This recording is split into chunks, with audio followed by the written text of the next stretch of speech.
Labrīt, un sveicu jūs, ir trešdienas rīts, mēs turpinām apskatīt vēstuli ebrejiem 12. nodaļu, vēl 1. pantā. Tādēļ mēs, kam visapkārt liels pulks liecinieku, nolikuši viss nasts un grēku, kas velkās mums līdzi, apņēmības pilni skriesim sacīksts, kas mums noliktas. Mēs esam redzējuši, kad mēs esam mudināti noskriet šo skrējienu līdz beigām. Mums būs nolikt visas nastas, visu grēku, kas tinās ap mums. Mēs redzam, ka skrējēji nevelk kā drēbes, tā kā man ir pašreiz, bet viņi velk minimālo, lai nebūtu nekāds smagums, ko nes līdz. Mums jānoliek visu grēku un visas tās pagātni, kas tinās mums vienmēr apkārt. Un tad apņēmības pilni skriesim sacīks, kas mums nolikts. Apņēmības pilni, vai vecajā tulkumā bija ar pacietību. Mums vajag apņemties, ka mēs nobeigsim šo skrējienu. Mūsu apņemšanās ir, ka mēs katru dienu gribam dzīvot tā, kā Dievs vēlās, lai mēs dzīvojam, ka katru dienu mēs atspoguļojam viņu, ka katru dienu mēs no jauna sevi nododam viņu rokās kā dzīvu svētu, viņam tīkām upuri, ka katru dienu mēs būsim gaisma, kas spīd, un vienalga, kas notiekās, mēs nezaudējam skatu uz Jēzu. Mūsu skats ir, ka mēs gribam nobeigt, mēs gribam būt kā apostols Pāvils, kas teica, labot cīņas, esmu izcīnījis ticību, esmu turējis, skrējienu es esmu pabeidzis. Un atliek man tikai tagad saņemt taisnības vainagu, ko mans kungs taisnais tiesnes dos man viņā dienā.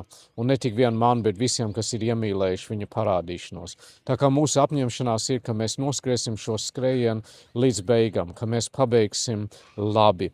Un mums vajag to apņemšanos katru dienu. Mums ir ļoti daudz pretspēku, kas darbojās pret mums, kas mēģina mūs apstādināt. Sātans negrib, lai mēs pabeidzam šo skrējienu. Viņš negrib, lai mēs dzīvojam dzīvi, kas atspoguļo Jēzu Kristu. Viņš negrib, lai mēs mīlam. Viņš negrib, lai mēs piedodam. Viņš negrib, lai mēs mudinām viens otru. Viņš grib, lai mēs sašķelamies un sastrīdamies un nestrādājam kopā. Un atcerēsimies arī, ka šis skrējiens nav zolo. Mēs skrienam kopā, mēs ejam kopā ar citiem. Ja? Mēs esam daļa no Kristus miesas, mums katram ir savs uzdevums, un mēs ejam ar līdzskrējieniem, un ja mums sāk palikt grūti, kāds mūs pamudina, un ja citam ir grūti, mēs atkal pamudinām viņus.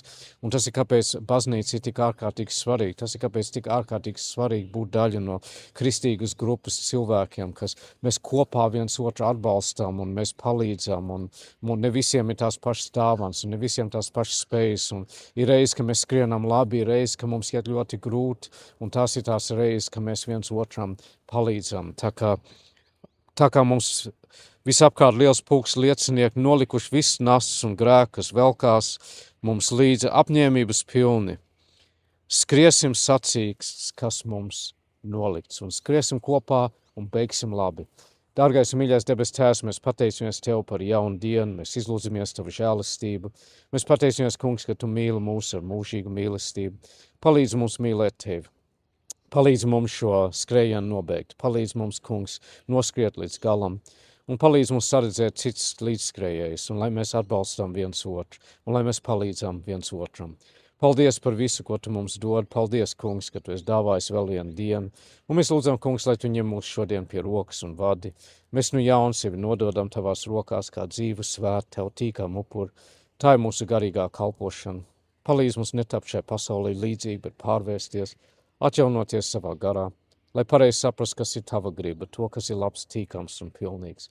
Paldies, Kungs, par visu. Paldies, ka Tu tik ļoti, ļoti mūs mīli. Svētī šo dienu mēs aizlūdzam, Kungs, par mūsu pasauli, mēs aizlūdzam par mūsu zemi, svētī mūsu valdību, palīdz viņiem būt godīgiem un taisniem un gudriem. Mēs aizlūdzam, mīļais debes Tēvs, par Ukrainu, apžēlojies, Kungs apžēlojies.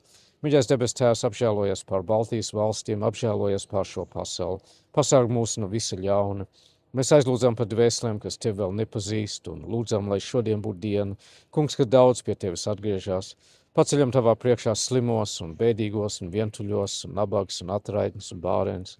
Mēs aizlūdzam, Kungs, par tiem, kam ir veselības problēmas un grūtības, kam ir sliktas diagnozes, kam prognoze nav laba. Kungs, uzliec savu roku, Tu esi lielais ārsts un palīgs. Esiet tiem, kam nāve tuvojās, esiet tiem, kas piemin un atvedās no mīļiem un dārgiem cilvēkiem. Dāvā to mieru, kas ir augstāks par cilvēku prātu un saprašanu. Piestājies klāt pie tiem, kas ir slimības gultās, kas atkopjas no operācijām. Mīļais debes Tēvs, uzliec savu roku. Visu mūsu rūpes un raizes un bēdas un lietas nododam Tev, kungs, un pateicamies, ka mums nav jānes visu to līdzi un ka mēs varam skriet brīvi ar Tevi. Kungs, mēs apņemamies Tev pateikties par visu, zinādām, ka nekas mums nenotiek bez Tavas ziņas, un zinādām, kungs, ka visas lietas nāk par labu tiem, kas Tevi mīlē. Svētī katru klausītāju, uzliec savu roku, debes Tēvs, un uzklaustāju, ka mēs kopā lūdzam mūsu Tēvs debesīs. Svētīts, lai top Tavs vārds, lai nāk Tava valstība, Tavs prāts, lai notiek kā debesīs, tā arī virs zemes. Mūsu dienišķo maizi dod mums šodien. Piedod mums parādus, kā arī mēs piedodam saviem parādniekiem. Neieved mūsu kārdināšanā, bet atpestī mūs no ļauna, jo Tev pieder valstība, spēks un gods mūžīgi mūžos. Āmen. Tā, mīļie draugi, lai svētīgi jums šī diena, Dievs ir jums, līdz atkal tiksimies, Dievu palīgi. Es ceru, ka tas būs atkal rītdien.